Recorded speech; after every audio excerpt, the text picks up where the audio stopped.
Hey guys, welcome back to the channel. बात करेंगे इससे पहले की वीडियो, ये वीडियो जो है हमारी इससे पहले की वीडियो से कनेक्टेड है, जिसमें हमने बात किया था कि जेंडर क्या होता है, जेंडर की डेफिनेशन क्या होती है और जेंडर और सेक्स में क्या डिफरेंशिएट होता है और जेंडर कैसे बदलता है, कैसे चेंज होता है। साइड बाय साइड हमने WHO की बहुत इंपॉर्टेंट एक डेफिनेशन को डिस्कस किया था डिटेल में। नाउ अब जेंडर आपको समझ में आ गया। जेंडर क्या है? Expected views, beliefs, characteristics of man and women. ठीक है। जेंडर स्टीरियोटाइप क्या होता है? स्टीरियोटाइप क्या होता है? रूढ़िवादी। अगर स्टीरियोटाइप को हिंदी में बोले तो क्या बोलते हैं? रूढ़िवादी। और जेंडर का क्या मतलब होता है? लैंगिंग या लिंग रूढ़िवादी या लैंगिंग रूढ़िवादी। ठीक है। तो अब लैंगिंग रूढ़िवादी क्या होता है या जेंडर स्टीरियोटाइप क्या होता है? Expected views, believe, characteristics of man and women. जो एक्सपेक्ट किया जाता है मैन और वुमेन से by the society is called gender stereotype. जैसे कि एग्जाम्पल से आपको समझ में आएगा। Girls are not strong. अब देखिए, घर में, आपके घर में कभी भी कोई टेबल उठाना होता है, चेयर उठाना होता है, बेड इधर उधर करना होता है, सोफ़ा इधर उधर प्लेस करना होता है, डाइनिंग टेबल की कुर्सियाँ, तो जो हैवी वर्क होते हैं या कुछ इस तरीके के काम, तो वहाँ पे जो लोग हैं उनकी सोच क्या होती है? गर्ल्स को रहने दो, वुमेन को रहने दो, लड़कियों को मत बोलो। Why? Because they are not strong. ये क्या है? ये एक मेंटालिटी बना ली है सोसाइटी ने। ठीक है। और उनको क्या लगता है कि बॉयज़ बहुत स्ट्रॉन्ग हैं, तो गर्ल्स के लिए बना लिया कि गर्ल्स आर नॉट स्ट्रॉन्ग, लेकिन बॉयज़ जो हैं वो स्ट्रॉन्ग हैं। ऐसे एक मेंटालिटी बना ली कि जो लड़कियों के फेवरेट कलर हैं वो कैसे होंगे? पिंक होगा, रेड होगा, ऑरेंज होगा। रेडिश कलर को वो ऑलमोस्ट इंपॉर्टेंस देते हैं, basically pink colour, red colour. तो ये मेंटालिटी बना ली। अब जो गर्ल्स हैं उनका फेवरेट कलर पिंक या रेड होगा। अब आप खुद सोचिए कि ये जो रूल है, ये जो लोगों ने अपने व्यूज़ बना लिए, क्या ये गॉड ने बोला था कि if you are born as a girl तो योर फेवरेट कलर है पिंक? भगवान ने आके कान में बोला था किसी के? नहीं बोला था। बट ये सोसाइटी ने बना लिया और धीरे धीरे जो बच्चा जिस माहौल में पैदा होता है वो उसी चीज़ को एक्सेप्ट करना शुरू कर देता है। अब जैसे बॉयज़ के लिए होता है blue colour, black colour, white colour, इस तरह के कलर्स की बात होती है। ठीक है। अब अगर किड्स की बात करें कि जो वुमेन हैं उनसे एक्सपेक्ट किया जाता है कि they have to handle their kids, right. अगर उनके बच्चे हैं तो उनकी मम्मी हैंडल करेगी। ठीक है। अब चाहे वो कोई भी काम है तो उनकी मदर हैंडल करेगी। This is the thinking and views of the society. और सोसाइटी में जो लोग हैं वो क्या चाहते हैं? बेसिकली जो वुमेन है उनसे एक्सपेक्टेशन अलग होती है और जो मैन है उनसे एक्सपेक्टेशन अलग होती है। ये जो expected views, beliefs and characteristics होती है मैन एंड वुमेन की, उसी को जेंडर स्टीरियोटाइप बोला जाता है। अब मैन से बोला जाता है कि नहीं नहीं, उनको हैंडल करने की ज़रूरत नहीं, उनको बच्चा हैंडल करने की ज़रूरत नहीं है। ये मैन से होता है। वुमेन के लिए होता है कि उनको खाना बनाना है, घर को देखभाल करना है, सबका देखभाल करना है। मैन से क्या होता है? वो जॉब कर लें, बिजनेस कर लें, दैट्स ओके। अब अगर एक वुमेन है वो जॉब भी कर रही है तो भी उससे एक्सपेक्ट किया जाता है that she have to do household work like cooking of food. Why? I don't know exactly, but our society is expecting the things of girls। और आपको ये जान के बहुत हैरानी होगी that a woman suppressed a woman। हाँ, आप ध्यान से अगर इस चीज़ को ऑब्ज़र्व करेंगे इन योर सोसाइटी, तो एक औरत ही दूसरी औरत को सप्रेस्ड बनाती है, उसको नीचा करती है या उसके ऊपर बर्डन लाती है। This is the bitter truth of our society. एक कड़वा सच है जो आपको एक्सेप्ट करना ही पड़ेगा। आप खुद सोचिए, अपने घर में may be your life is just like a raja, right. आपकी शादी हो गई है, when you went to your in laws home, तो वहाँ पे आपको जितनी भी मैन तो बोलते ही बोलते हैं, ठीक है, लेकिन वीमेन को, जहाँ एक वीमेन को दूसरी वीमेन का सपोर्ट करना चाहिए इन एवरी फील्ड, वहीं पे जो वीमेन है वो ज़्यादा क्रिटिसाइज़ करती है। हमारे ज़माने में तो ऐसा होता था, हम लोग तो ये सब भी कर लेते थे, हम लोग तो जॉब भी करते हैं। Example, they will give you some examples like उसकी बहू को देखो, उसकी बेटी को देखो, जॉब भी करती है, घर भी देखती है, बच्चा भी देखती है। दिस काइंड ऑफ इंफॉर्मेशन और thoughts they will going to share you. तो ये जो एक बिहेवियर है, ये जो स्टीरियोटाइप का बिहेवियर है, ये हमेशा मेल्स नहीं ला देते किसी भी वुमेन पे, किसी भी गर्ल पे। ये एक वुमेन भी ला देती है। बोला गया ना, सोशली कंस्ट्रक्टेड है, constructed by the society. Here I haven't mention कि मैन ने कंस्ट्रक्ट किया है, no. men and women both are equally responsible for these kind of stereotype behavior, gender discrimination। ये मैंने आपको ज़्यादा फोकस किया समझाने पे क्योंकि इसके ऊपर क्वेश्चन बनता है। अब बताइए जेंडर बायस क्या होता है। बायस का मतलब होता है भेदभाव, जेंडर को लेके भेदभाव। ये टर्म बहुत इंपॉर्टेंट है। क्वेश्चन कैसे आता है, क्वेश्चन आता है जैसे कि a girl named Ria and a boy named Rohan both works in a same MNC in same company in the post of manager or XYZ, but Ria's salary is 50,000 and Rohan's salary is 75,000. They both work in the same hours, they both having same qualifications, this and that. Why this is happen? तो वहाँ पे ये जो option में आएगा वहाँ पे gender bias आएगा, तो वो बिल्कुल करेक्ट आंसर है इसका कि सिर्फ जेंडर के बेस पे दोनों के बीच में सैलरी का डिफरेंस रखा गया है। काम दोनों का इक्वल है, क्वालिफिकेशन दोनों का इक्वल है, जो वर्किंग आवर्स है वो भी इक्वल है, एक ही कंपनी है, एक ही बॉस है, लेकिन because Riya is a girl, Riya is a women, Riya is a lady, तो उसकी जो सैलरी है वो मैन की सैलरी से कम रखी गई है। तो इस तरह की जो चीज़ें होती हैं उनको क्या बोलता है, जेंडर बायस।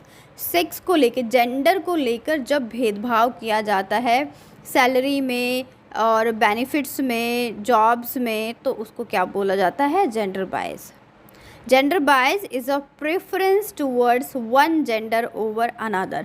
किसी भी एक जेंडर को दूसरे जेंडर से ज़्यादा इम्पोर्टेंस देना इज़ कॉल्ड जेंडर बायस। अब आप सोच रहे होंगे स्टीरियोटाइप में भी हमने यही पढ़ा था। नो, स्टीरियोटाइप में हमने क्या पढ़ा था, स्टीरियोटाइप में हमने पढ़ा था,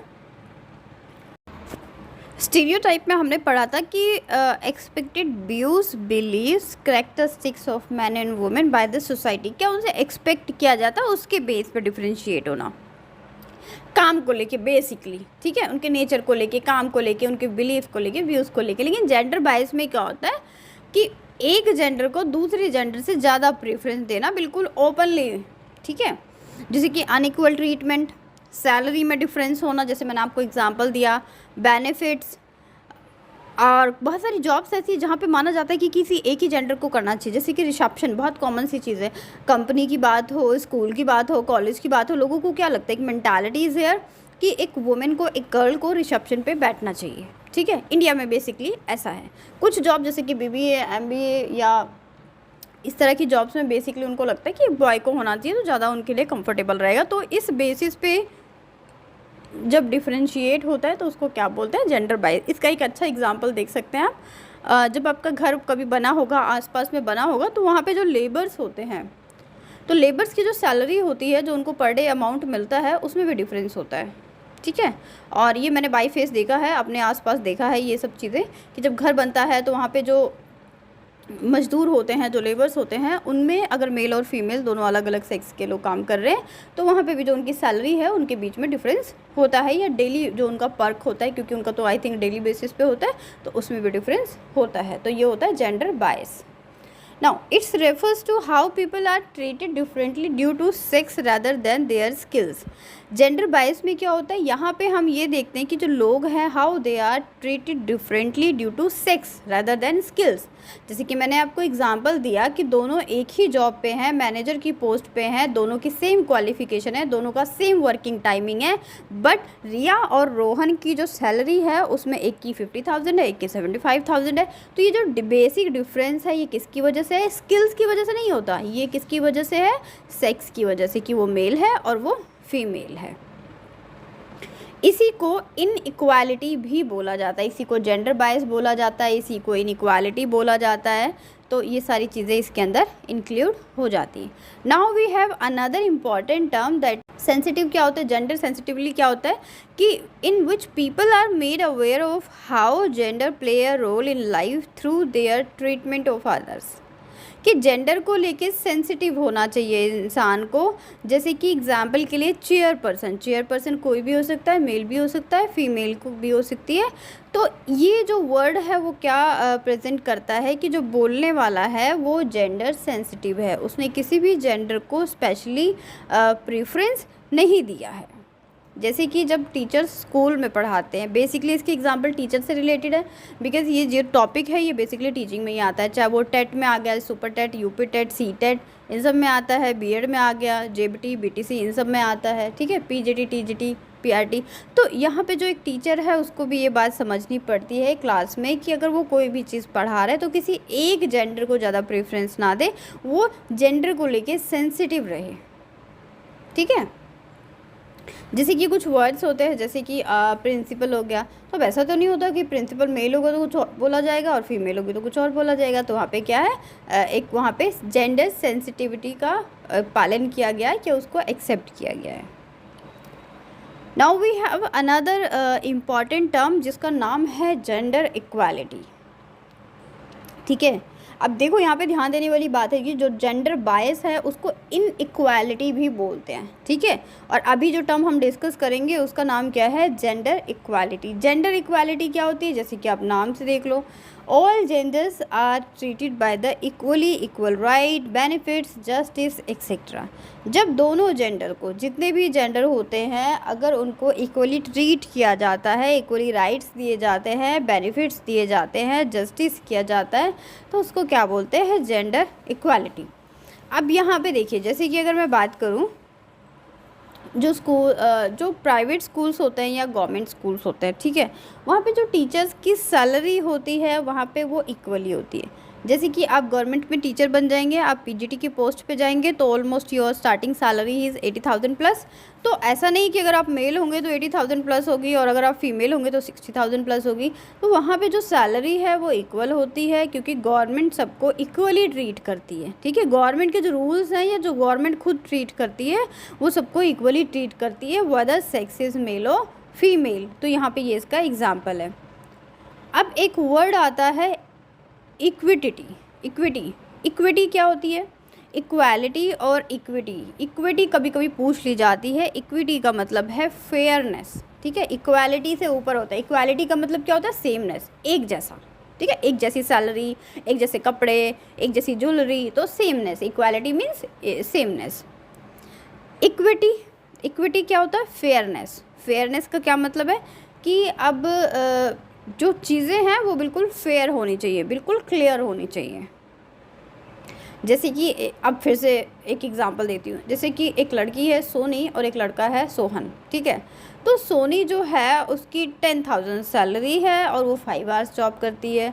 जो सोहन है वो 10 आवर्स जॉब करता है और उसकी भी 10,000 सैलरी है। तो यहाँ पे क्या है, ये फेयरनेस नहीं है ना, हम बोलते हैं ये फेयरनेस नहीं है। क्यों, क्योंकि एक 5 घंटे काम कर रही है तो भी उसको 10,000 मिल रहे हैं, दूसरा 10 घंटे कर रहा है तो भी उसको 10,000 मिल रहे हैं। तो यहाँ पे ये जो चीज़ें हैं, इस चीज़ को क्या बोला जाता है, इक्विटी, फेयरनेस की चीज़ें जो हैं वो बिल्कुल साफ़ होनी चाहिए। ऐसे नहीं होनी चाहिए कि अगर कोई काम उतना ही काम कर रहा है, वर्किंग टाइमिंग ज़्यादा है तो उसकी भी उतनी सैलरी है, और कम काम कर रहा है तो उसकी भी उतनी सैलरी है, ठीक है। तो ये जो टॉपिक है वो हमारा यहाँ पे डेफिनेशन वाला टॉपिक ख़त्म होता है। अब हम बात करेंगे कि सबसे इम्पॉर्टेंट बात, you are on the way of becoming a teacher, ठीक है। आप सब जो भी जितने भी स्टूडेंट इस वीडियो को देख रहे हैं उनका सबका एम, मोटो एक ही, एजेंडा एक ही है, they want to become teacher, whether इस पीआरटी लेवल पे, टीजीटी लेवल पे, पीजीटी लेवल पे, ठीक है। बीएड का एंट्रेंस देना है उनको, किसी और टीचिंग एग्ज़ाम का एंट्रेंस देना है, वो सब वही स्टूडेंट है, क्योंकि उन्हीं के सिलेबस में ये टॉपिक लगा हुआ है। अब बात करेंगे हम कि रोल क्या होता है, रोल ऑफ अ टीचर। आप टीचर बन जाएंगे तो आपका क्या रोल होगा जेंडर इक्वालिटी में।